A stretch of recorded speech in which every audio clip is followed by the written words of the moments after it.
US Rugby Happy Hour Live. Interviews with the biggest names in American rugby.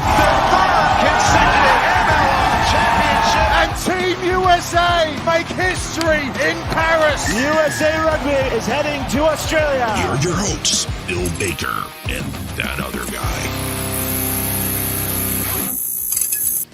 Hello and welcome to US Rugby Happy Hour. Bill Baker, John Fitzpatrick, Fitzy. How you doing, buddy? I'm doing great. I'm air drumming. Bum, bum, bum, bum. Air drum. Yeah, it's if anything people can say about this rugby podcast is that we have the best music. 100%. I mean, the hosts are terrible, but the music is top notch. It's like gaslighting us as hosts. I think is that the term I'm looking for? Yeah. And just overwhelming them with music. I mean, can we win a Grammy for our music? I mean, you're making it, so I shouldn't Probably say more it. like Tony.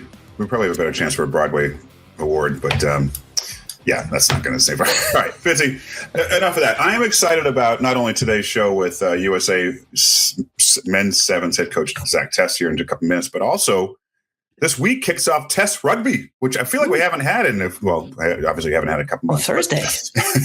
What's that? On a Thursday, too. It is a Thursday. That's right. I haven't even looked at the schedule. I haven't put it in my calendar and go, yes, this is what I'm doing Saturday morning or Thursday now. but not just that, Fitzy. Test Rugby is great to have it back. I'm excited about it. Six Nations. But USA Men's 15's camp roster was announced. And I'm really excited about this group. And not only the veterans returning and, all the Eagles playing overseas, which has been on this list, obviously, because they're with their club.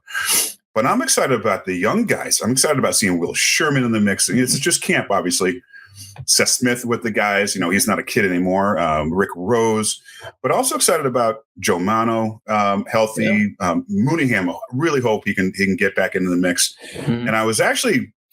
me as a Free Jacks fan, I was actually taken aback by Wayne Vanderbank on this roster, which I love. He's an amazing player. He's been one of the best MLR players over the last few years. So I'm excited about this announcement and where it goes from here. How did you feel? Yeah. Got to mix in some of those young players. Great opportunity for Will Sherman, number 1 overall draft pick. It'd be exciting to see him in there. You mentioned Seth Smith. You said he's not a kid. He's still is he 20 yet? He's a kid. I don't know. You're probably can't drink. You're under 21. You're a kid. And obviously you mentioned Rick Rose, but good to see Joe Mano back in the mix.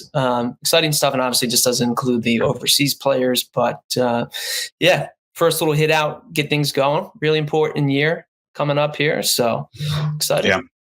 I'm also excited to see just one more note about the overseas players. AJ getting healthy. Hopefully he's back for the summer series at least. Mm-hmm. Nafi Maafu, he's not a young kid anymore. He's had his issues with injuries over time, but he finally got capped this past autumn. And he's having a tremendous season with Montavon playing some number 8, mostly lock, but getting quality minutes and playing well against some serious top teams, including David News, Toulouse. So I cannot wait to see him back in the mix with the rest of the team and see what we can do with the USA side, Jason Dom, all of them. So it's going to be exciting to watch them. And it's actually going to be exciting to talk to Zack here in a second. And I definitely want to mention about how players, it's decision-making time for some players, am I going to play 15s or 7s, that kind of thing, which is a great situation for these players to be in. They have an opportunity to be paid and actually train rugby full time. So we'll talk about that in a minute. We got a lot of things to talk about in a minute, but let's go. I'm out of breath already. Come on. Let's all right, let's get into it. Listeners, please, before we jump into it, go ahead and like, follow, and subscribe this pod or video here on YouTube and Facebook. Please share it with your friends and family. Leave comments. Don't be afraid to leave questions for us too. We don't like writing questions. We just wing all this. Obviously we wing it all the time. So any help from our fan producers would be great.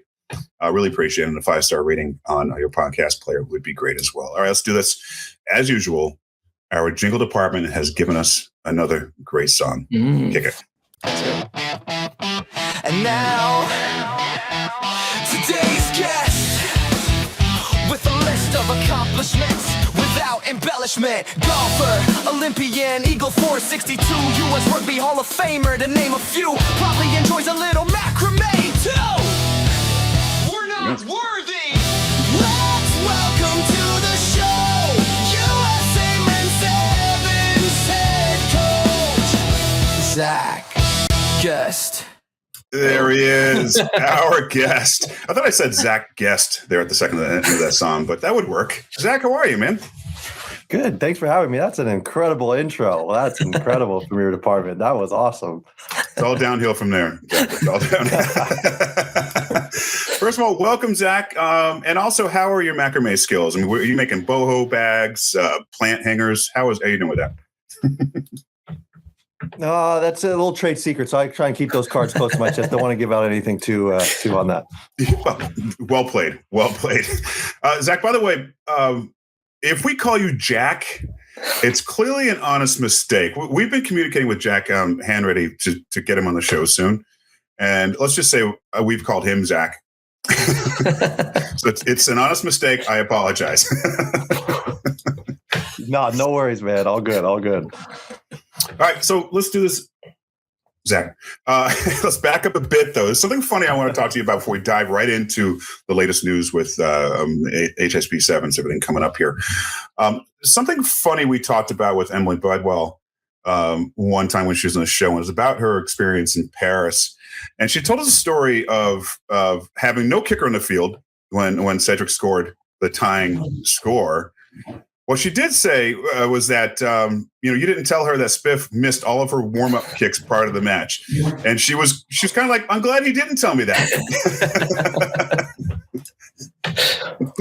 Yeah, some things that you just got, as you learn as an assistant coach, that some things that the head coach just doesn't need to know. All right, and it's just the trust in the player. But yeah, those were 3 very bad kicks in that warm up, but we had trust in Spiff that you put the rock in her hand when in a critical moment that she's going to do what's best for the team, and she slotted that thing. Are you going to say the same thing to your assistant coaches? Or are you going to tell them, you need to tell me everything? Absolutely. No, me and Nesse, we've got an incredible relationship, and I'm so grateful to have him with me on this journey. And he understands as well just what's the right information at the right time to the head coach, and what are some things that doesn't necessarily need to know in the moment. Yeah, that's right. Sometimes you got to coach down, and sometimes you got to learn how to coach up. But Zack, I'm sure you've answered this question so many times since the Olympics, but I'm sure it's fun still going back and reliving the moment of that. But just, if you can, share with us, how was that experience for you on the field in that moment, the coaching staff, everything that you guys put into preparing and then playing, and then knowing that you had to go, the team had to go 90 some meters to score there with 8 seconds. All of that swirling around when it happened and it was over. What was going through your mind? The best way to describe it was just pure elation, right? It was just because that was 4 years of grinding and the good times and the bad times, and we had gone through everything together, and to all that hard work, all that sacrifices from everyone involved, to then have that ending and a storybook ending like that it was just incredible. It was just true elation, and I think back on it so fondly, and and like you said in the previous question, Spiff scores, we flip our head, realize that there's no kicker on the field, immediately sprint out on the field like, Spiff, you got to kick it. And again, credit to her. She took a nice deep breath and kicked it. And then it was just again, all the hard work and everything, that was just we finally did, what we'd aimed to do. And it was just incredible because that team was really, really special, right? It's family, and with family, you go through the good times and the bad times. And, we had a motto that, there's always something that's going to pop up, and we just have to adapt and solve as we go. And that was another moment right at the end that we just had to figure out what was going to be the best thing for us to go win the game. And Spiff, we trust. Yeah. Absolutely. Obviously, the platform that is the Summer Olympics, and Americans love rooting for medalists and securing the bronze in that fashion. And that is a moment that's going to live as a highlight we'll see in the test of time. But I guess in the aftermath of all of that, have you ever had that kind of attention in rugby before, from media, fan engagement, maybe people passing you on the street and being like, "Hey, I saw you." Have you had that type of attention in rugby before? I think that just leveled up rugby on a whole new level. I think it really put rugby sevens, rugby on the map in America. And I think you're starting to see that with all the celebrity statuses of Lowe and Spiff and all the girls that, were on that team, and the opportunities they have now. So it's really cool. And, when we go through airports now, they're not like, oh, you guys are a lacrosse team. They're like, oh, no, you guys are the rugby sevens team. Oh, yeah, the girls that won in Paris. Like, yeah. And so, yeah, we no longer get crossed over with some sport that has nothing to do with us. They're now starting to understand, rugby sevens. And I think that, that Olympics, what we did there, what Lowe is bringing to the game as well has really opened up America's eyes to how great this sport is and what it can give individuals, the platform to go do something absolutely exceptional, which is what we did. Well, Zach, highest level here, congratulations on becoming the head coach of the men's 7 program. Was this something that was always in your radar, or at least coaching somewhere? And also, going back to 2017 with that serious injury you had, was this maybe pushed to the front a little sooner for you? First of all, thank you very much.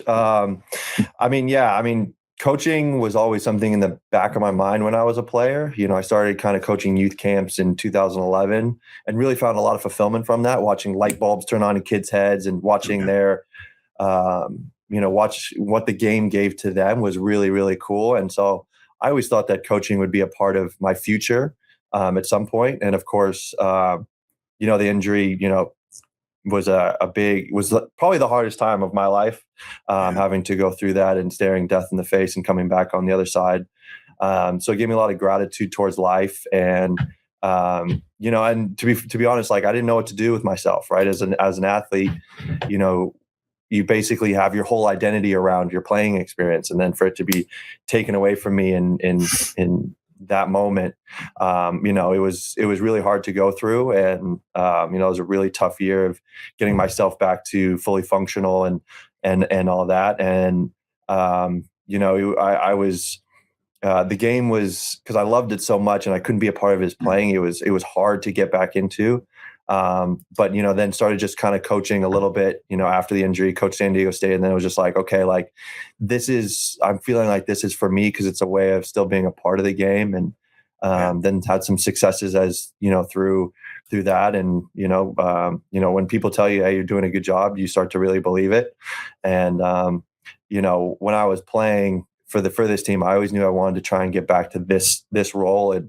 And my whole goal as a player and in this role is to try and push the jersey forward, right? That's everything I try and do when it comes to rugby, is push the U.S. jersey forward in any way I can, whether it's playing, whether it's commentating, whether it's coaching. I mean, that's a big passion for me. And so being in this role is a dream job. And I'm going to do everything in my power to make sure that I push the jersey forward. Now, you're coming on after a quick stint from the previous head coach.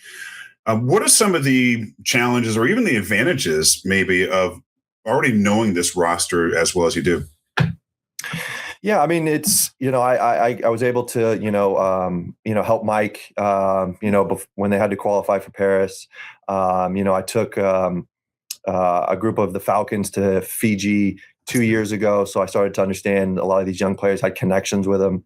And then being in the same facility, you get to understand how they're playing, who's good at what. And so when I got this job, I had a really good understanding of who these players are, what they're good at, kind of what their pitfalls are and some things we need to refine. So, it's not like I'm stepping into this completely blind. I had a good kind of understanding of where the team was, where the players were, and, what kind of the map was needed to get us going forward. So, Zach, you've maybe been labeled the successor to build towards the 2028 Olympic Games, and obviously that's taking place in LA, and it's going to be a very exciting time. I mean, the next 4, 5, 6 years here, rugby in the US, that's a tremendous opportunity. More people, please watch rugby. But how do you handle that pressure, or is it pressure at all to be the successor to build to such that tentpole event in 2028? It's just trusting the process, right? It's believing in the plan that you've created. It's believing in the players that you have, believing in your staff, believing in the process, right? And because if you're always thinking about the outcomes, is something I preach to the players all the time. If you're only going towards the outcomes, you're not actually understanding what you're learning across the journey that you're going through. So it's just trusting the process, right? We're not going to get everything right. We're not going to be perfect, but as long as we understand where we're at, what we're good at and what we need to refine, that gives us a leg up. And we can always just like moment by moment, how can we just get better each and every day? How can we just continue our consistency and continue to just level up? Because again, if you go chasing outcomes, right, you're not going to learn yourself along the way. And then all of a sudden you get to the end and you're like, how did we get here? We didn't accomplish anything. But if you truly trust the process and take everything moment by moment, step by step, you can really gain a lot of clarity and confidence and belief and growth each and every day. And so when there's good times and there's bad times, I always just try and tell myself, tell my staff, tell the players, it's the process. Stick to the process, whether it's good or whether it's bad right now. We just have to stick on the process and just continue to just march forward together and learn as we go. Because it's something that, I got to see firsthand, when me and Emmy were working together, that was a similar approach. Is just like, we can't think about the Olympic Games 3 years out, right? Of course, we know that's where we want to go. But if that's our only sight, then we're missing everything along the way. So it's a similar approach that we're taking with the boys. Yeah, it's interesting, right? Because like you obviously have like a quote unquote North Star, right? Like getting to the Olympics and medaling, right? But obviously trusting the process is, the step by step, head down, grunt it out type of work. I guess from a coaching point of view and coaching up the players, how do you find times to like get the head up so you can see the progress that is being made towards that goal, right? Like how does that work, right? So that the players continue to stay encouraged and know that they're gaining, know that they're building, know that they don't necessarily need to peak right now, but peak when like the moment comes for a big tournament. I don't know if that makes any sense, but like, no, it makes complete sense. No, I'm 100% with you. But that's where reflection comes from, right? Because if you just go, okay, we did this, we're moving on to the next thing. You actually don't. If you don't reflect, then you don't understand what was good and what needs to be refined. So we do a lot of reflection as a team, not with the players. We just have a whole bunch of different opportunities for us to reflect on where we are. So therefore we can understand, again, what's strong, what needs to be reinforced. And, and I'm a big part of a collaboration, right? Because it's just like I have the vision, right? But everyone else has a different perspective. Everyone else has a different area of expertise, even the players, right? So it's how can we all get our ideas together, put them together towards where we're trying to go on that vision. And when you get that, that's really powerful because everyone feels like they have skin in the game, right? Because if it's just me as the authoritarian at the top, then people don't have skin in the game. They don't feel their ownership towards it. But when players feel like they have ownership towards something and they've contributed and collaborated towards it, they're going to drive it even further, right? They're the ones that are going to hold the standards where they need to be, protect the standards where they need to be. And it doesn't just come from the top. It's a full a group effort. And to the other point is just like, the North Star, right? So one way I put it to the boys is the Olympics is Mount Everest, right? But you don't go on your first attempt to climb Mount Everest, right? You build your way each and every year towards that. So you get experience. So therefore, when you get to Mount Everest, then it's just like, okay, I've done all my preparation. I've been through all the different mountains, all the different pitfalls, all of that stuff. So therefore, when we go up the toughest task, it's like we've been here before. We've done mountains. We've done the hard climb. And now it's just, again, trusting ourselves, backing each other, believing each other, and just going and doing the job. Zack, what did you take from your experience assistant coaching with the women's side? And by that, I mean, again, Emily mentioned that you were a bit of the psychologist on the team. You were extremely helpful with Lowe and a bunch of things. I coached for many years, and I felt like one of my strengths, especially over my skills coaching, was the psychology kind of aspect to coaching. Is that still something that is extremely important to you as a coach? Yeah, I mean, it just, my coaching style, it's built on connection, right? Because, when you connect with players and you create trust, and when you create trust, then it allows the opportunity for true, honest correction, right? It doesn't come from a place of, oh, he thinks he knows better. It's like, no, there's true care there. And what I'm bringing to you as a correction is something I'm trying to get you to become the best version of yourself. And, one thing that I've learned throughout my coaching career is, especially as assistant coaches, you have to be the balance with the head coach, right? So whatever way they are, you have to, fill the other's parts. Or if they're high, you have to be soft. If they're soft, then you have to be hard. It's kind of a yin and yang thing. So, I learned a lot about, how to get the connection with those women players and what they needed in the moment, off the field, on the field, corrections, in big moments. And, one thing, me and Em were a partnership, and, we talked about everything and shared a lot, and there was a lot of trust and belief within each other. So again, like the collaboration point, it's a really powerful thing, because it's not just one person, it's 2 people, it's 5 people, it's 10 people, it's 20 people, then then the group becomes very strong and, as she likes to say, anti-fragile. Anti-fragile. Nice. I use that for Fitzy quite often, but so listen, big news came out today. For fans like us, it's the official beginning of the Sevens series as far as USA men go. Kenya roster just came out today. You announced was it 14 players, I believe it is. Could be off by a player or 2. Excited about it. Excited to see some young players in there, returning players as well. Veterans like Stephen Thomasine, Aaron Cummings. Again, I mentioned the young guys too, Luke Camp, Beiser. And I think Peter V is still young. And it's really good to see David still back to the group. Obviously, there's plenty more players in there. But talk about that roster, Zach. What is special about this roster? Talk about its strengths and what do you expect out of these guys?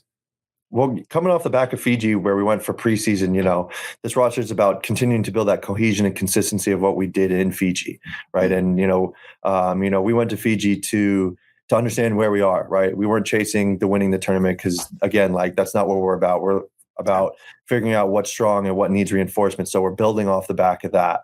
And coming out of Fiji, we really gained a lot of clarity around where we are as a group, and then we've had really 2 great weeks now of building off of that. And so, this roster is about building the cohesion, the consistency. But, like you said, it's a well-balanced team, right? You've got the experience of Steve and AC, who bring kind of that calm, composure, and clarity. And then you've got the X factor of Lucas LeCamp and Peter V, who can, change the game in moments and really impact the game in every moment. And then you got the firepower of David Still, right? Who can, and Ben Brazel, who can beat anyone one-on-one and really, take the game over and break down the game and really open it up for us. And it allows us to be kind of lethal from anywhere on the field. But, one thing that, was a big thing for me is this is a team that's going to fight and back each other at every moment. And they have a shared aligned on all of us on what our purpose is and what we're going to try and do and the way we want to play. And I'm very excited about this team because we're not building a team that's just flashes. We're building a team that is consistent. And that's what it's going to take to get us back to where we need to be, is just that consistency of performing moment to moment, game to game. Whether it's good, whether it's bad, we just have to continue to have our consistency as we level up. So very excited about this group because, I feel like as an attack on the attack, we can score from anywhere at any time, at any place. And defense, we put a lot of pride and a lot of work into our defense to become, one of the world's best defensive teams, that we're going to beat you up. You may have the ball, but we're going to bend, not break. And eventually we're going to get the ball back and then put it in our attack's hands and then watch out. So I'm very excited about this group because, again, there's a nice mix of experience, X factor, firepower, and then some up and coming players who have a lot of hunger, a lot of growth, and a lot of things to bring on the field. And it's a very well balanced team that we're ready to rock and roll for Kenya. Nice. Zach, from a high level, and you kind of went to it there, and maybe you've already answered the question here, but I think you were quoted saying, we're going to go back to playing an American style of rugby sevens. So I guess maybe without repeating yourself too much, what does that mean? You may have already answered that question. No, it's we're not going to take an identity of anybody else but us, right? What are we good at? What are our strengths? And that's what we're going to build our style of play around. Because if you try and play like a Fiji that offloads the ball and they play in chaos, that's not us, right? That's not what our athletes are built for.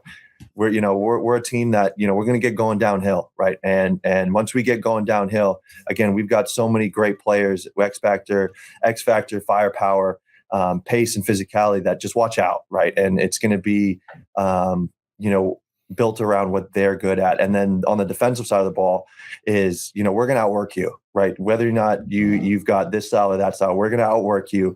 We're going to physically put you on the floor. We're going to physically demanding that you maintain the ball. And then the work ethic that we're just going to bend, not break. And, you can have the ball for 2 minutes, but we're not going to let you score. And as soon as you make an error, boom, we're all over you. And then watch out once we get the ball back on attack. So it's going to be, again, it's around what we are, who we're about, where we've come from, because one special thing about this country is we're so big, right? So there's so many different cultures, there's so many different identities, so many different styles of play that we can incorporate that all into one shared playing style. And, we talk around, how we're going to manipulate the attack as far as what each player is good at. And then once we get going downhill, I mean, that's when, you see NFL offense, once they get the ball rolling, like watch out, and so that's the mentality we're taking, that we can score from anywhere at any time, any place. And we're just going to beat you up defensively and bend not break and get that ball back. I'm ready for Kenya, Bill. I don't know. Yeah. So Zach, I'm staying on just kind of the environment that you put together. Obviously, a key piece of that is the coaching staff, the leadership that you've put together here. I'm naming a couple of names. Perry Baker, obviously, you mentioned Nice, Malifa, among others, right? That you guys bring together. Nice is a decorated men's Eagle captain, 7s and 15s. I guess from and you can name specific names or not here, but from as you put this coaching roster together, kind of what were you looking for and what were you trying to bring? A mix of different ideas, healthy argument back and forth. Talk to us a little bit about when the coaches get together and you guys game plan, figure it out. What are those conversations like? No, it's great. I mean, first of all, we were all teammates, right? And so there's a level of trust there, and there's a level of connection and respect. And again, just like this team, this country's so big that there's so many different parts that also the staff room has to represent that. And so therefore we understand every part of this country, every style of player, every style of play. And what I also want to do is give the best resources to these players to become the best versions of themselves. So Nessa Khalifa is an incredible attack coach. The way he sees the game, he's an incredible skills coach, and what he can do for those playmakers on maximizing their ability to, put people away or create an opportunity for our firepower to do what they do best. And then you get in the room, the GOAT, Perry Baker, who can beat anyone in a phone booth, right? Now you're giving all those edge players, all those firepower players a resource to learn from. And now they get to learn firsthand from the GOAT that here's everything I learned in the game. Here's how what he can add to their game. And then I've also got Pat Blair, who was was a work ethic, right? A grinder, worked hard at the breakdown, made a hard defensive player. So again, I've tried to give all these boys these different resources and different level of expertise, so therefore they can have that available to them for them to become the best version of themselves. And it's also good in here because, sorry, I'm sitting in the staff room, so I was kind of looking, they're all over there, but they're not here today. We all see the game similarly, but also differently. So something that I may not recognize that they bring awareness to me, or something that they don't recognize I can bring to them. And it's a very shared collaborative room that, again, it's not just I'm the authoritator. It's we're all in this together. What is going to be the best collaborative plan for us to get the boys to where we need them to be? So it's good. There's good conversations. There's hard conversations. But again, we always talk around, even if it's a good or hard conversation, we have to come off of it aligned and on the same page, and not breaking the connection and the trust. How much do you rely on the senior veteranship of like Thomasine, Cummings mentioned earlier, when it comes to helping the team form into the way you want it to perform on the field? And not just the players maybe going to Kenya in next week, but also maybe some of those, the new to the residency program, like, Pattinson, Santos, Tricky. How much do you rely on these guys? So, I mean, that's the way my right? It's values plus behaviors. Yeah. Yes. Yeah. It's values plus behaviors, right? And so, but if only the senior players are doing the values and the behaviors, then that's not the culture that you want. That's not the environment that you want. So early in the preseason, I told a lot of these leadership players, I was like, I actually kind of want you to be a little bit quieter. I want these younger voices to start coming through, to start owning their roles in the team, right? Because again, if it's just me and a captain and a senior player preaching, then all these people don't feel like they have skin in the game. They're not contributing. So, we've done a lot of work on, it's a player-led environment, right? Yes, the coaches have the plan and the structure, and, we'll hold them accountable. But, the big thing is, we set high standards, but we believe that the players have to own them, right? And for them to own them, then they have to truly hold them at that high level. And, me and Nessa and the other coaching staff, like, we're very clear on like what excellent looks like, feels like, is every day, moment to moment. But then we empower those players to lead that, correct that, and hold each other accountable. Because again, like I tell them, like, I wish I could be out on the field with you, like, all the time. I wish I could play 14 minutes with you guys, but out there, you guys are the ones that have to do that, figure out, adapt, how you're going to adapt and solve, who's going to lead in what moment. And so we've done a lot of work leadership wise throughout the group on how all of them can lead in their own respective areas. So, I love my leadership group. Steve's an amazing captain. I've got amazing tactical leaders, and I've got a lot of young players who are really owning and holding their own in this group. And when you have that, iron sharpens iron, and we just get better every day. All right, let's jump forward. 7-2 series, I think we're going to call it right now. For listeners who are not familiar with it, you got 3 stops coming up, plus the championship divisions kicking off in Kenya next week, Uruguay, Brazil, which I believe, Zach, you're sending Fitzy and I tickets and hotel stays to the Brazil stop. I'll send you my information. Participating teams at this level are obviously USA, Uruguay, Kenya, Germany, Canada, and Belgium. And then there's a championship with the Division 1 as well to decide the teams that switch. Okay. That's at the high level there. Mm-hmm. Zach, let's talk about your goals. I know you hit on it a little bit earlier in this interview, but let's talk about the primary goals for this team going into next week's tournament in Kenya. Well, it's, we've set kind of 3 themes, 3 key pillars going into this. It's discipline, which is not just the overarching kind of word, but it's words into actions, right? We do what we say we're going to do, right? We put our actions first. And that's a big thing, because then if you can put your words into actions and then add the consistency portion, then now we're making performance on good performance, on stacking good performance. And then one thing it has to be there, that's who we are, is work ethic. Like, again, like I said earlier, like, we're going to outwork you defensively, but then also in the attacking the side of the ball, like, we're going to get going downhill. We're going to play so fast that you're not able to adjust defensively to what we're throwing at you. So, discipline, work ethic, and consistency are our 3 key pillars going into this tournament. And it's about stacking performance on performance, putting our words into action, doing what we're saying we're going to do, having our actions follow our values on what those key elements to the game are. And, it's again, it's not chasing the outcome. It's, gents, we've got Belgium first up, right? Let's go do our details right. Let's get ourselves going. Then we move on to Uruguay. Then we move on to the next game. It's not looking at it as a 5 games. It's who's up first. Let's go do the job. Right, we do all do the job in the right way, our details right, then we can move on to the next job. And it's stacking performance on performance. And that's one thing that we learned in Fiji was you can't get too high, you can't get too low, or you've got to just continue to stay even. We call it be where your feet are, right? And it's about being in the present moment and understanding what you've just done and what you need to do moving forward. And so that's a big thing for us. And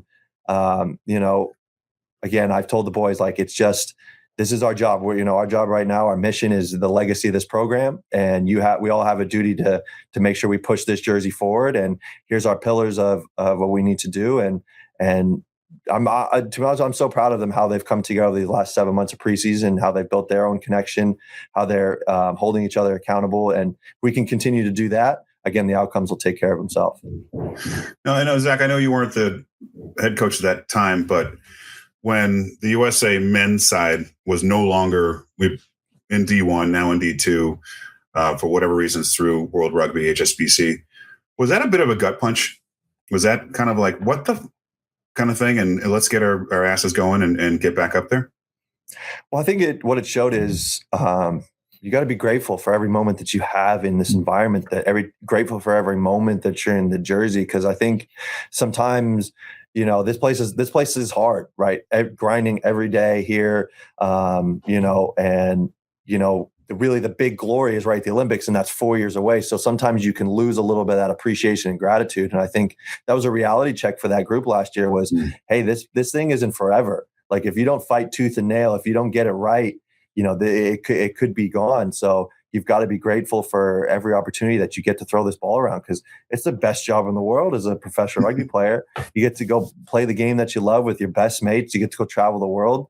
So don't take it for granted, right? And I think that's really what hit them, is just like, oh, like, we've got one shot at this, right? I say you got one bullet in the gun, right? You got one shot at this. So you got to make it count. You got to be grateful for every day that you're here, and you got to work hard, right? And it's not just going to show up in a Christmas present, from your parents. Like, no, like, you got to, if you want something truly special to happen, you got to fight tooth and nail in the shadows where no one's seeing. And when everyone sees you, it's showing all the work that you've done, and you got to be grateful for that. It's something I learned, coming off the back of my injury. Like, I could not, in a little bit of percentage, I could not be here sitting right here. So I'm grateful every day that I'm sitting here in this job. I'm grateful every day that I got my two beautiful daughters that, now in my life with my wife. So I try and show from an example of what that gratitude and appreciation is every day, that, this program helped build me into the man I am today. And I'm going to show you guys, that gratefulness and appreciation every day that we're here, and how hard we have to work to go do something special. Zach, as I'm thinking about this, and I'll preface this with, I'm not trying to get you in trouble with this question here. So just hear me out for a second. So so the sevens format has obviously had some tweaks over the years. One, they took the vowels, the E's out of sevens. That's no big deal. But how do you feel like there's been a number of changes in the format and how it's gone over the years? Do you feel like the changes have been good for the sport, or is it, I don't know, is it kind of spinning our wheels here? Or do you feel like the model still needs a rethink? I think World Rugby is trying very hard to figure out what's the best model, right? And I think that they're doing their best to try and figure out what's going to be the best product for the international scene, for every market scene. And I think they're, trialing stuff over the last, 5-6 years on what that looks like. And, as you go through all that stuff, some people will like it, some people won't. So, but again, we're not in control of that. So we just have to go with what is. And we just have to make sure that we don't put ourselves in a position where whatever rules or format changes are there hurt us. Right. So again, like, we're not going to chase, something we can't control. We just have to go do what we need to do best. It's a very good diplomatic answer. That was good. That was good. You could be the U.S. ambassador to rugby to the world for us. Good answer. So, I mean, you mentioned earlier, obviously, playing American style of rugby, but, as you survey, some of the top men's sevens programs around the world, obviously, besides playing good rugby, what are maybe like common themes or traits or aspects that you see from those sides that keep them maybe at the top, if you will? Alignment, right? I think alignment's really big, from the top all the way through the pathways, all the way through, collegiate and high school. And it's just complete alignment, right? And I think when you get that, when a player shows up to the senior national camp, it's not like he's relearning all the technical things, all that stuff. He's almost kind of a little bit more polished, where now it's like, now we're going to teach you what the game looks like at the top level, right? And you're skilled enough where you can now play at this top level. Now we're going to teach you what the game really is at the top level. So I think there's a lot of alignment throughout kind of the top all the way to the bottom. And that's, it's something that, we're working very hard on is getting that alignment of how we're playing. What are the technical aspects, what are the tactical aspects of the game? So therefore we can start filtering it down through the levels. So again, a player shows up here and he's heard the calling system. He understands the defensive system. He understands, the right way to do this or that. So therefore we don't, as a national team, have to then re-coach them up over 2, 3 months, 4 months to get them to where we need them to be. So, alignment as far as kind of all that up and down. And it's a tricky one, right? It's especially with the big country that we have, it's a tricky one. I think it's easy when it's Fiji and it's a really small island, and New Zealand again when it's another small island. So I think that's our challenge as a country, is how can we work on that alignment from the top to the bottom. And I think we're not maybe seeing that reward quite yet, but I know, and personally we're seeing all the work being done in the background, and I think we're starting to see a lot of those players starting to really come through and make immediate impact on a Sevens World Series because of that alignment. Last thing for you before we let you go, I see more and more players choosing whether they play 15s or 7s. Lev Kelter's switched back and forth successfully. Peter, I think, could probably jump into an MLR spot right now and play in the wing. But when you played, it seemed like, at least to me, that everyone just played both. Now you decide which route ahead of time, possibly, for the most part. So, and correct me if I'm wrong with all that, but what is your selling point to players to choose 7s over 15s, or even vice versa? Well, I think first off, when I was playing, we weren't necessarily, I started playing in 2008. We weren't full time, right? So it was kind of easier to jump back and forth because you didn't have a locked in contract where you were with the group from September through July, as far as the 7 series and all the demands of that.